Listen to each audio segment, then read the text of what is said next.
warn you in fiction so you'd obey in reality. In 2022, Netflix released White Noise, a fictional toxic train derailment, filmed in East Palestine, Ohio.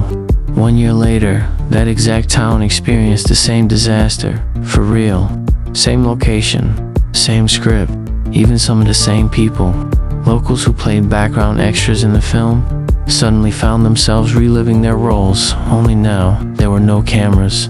Was it predictive programming? Or just a coincidence so undeniable as it smells like vinyl chloride? The media coverage was minimal, the health risks long-term. The real question, when the line between fiction and reality blurs, who's writing the next scene?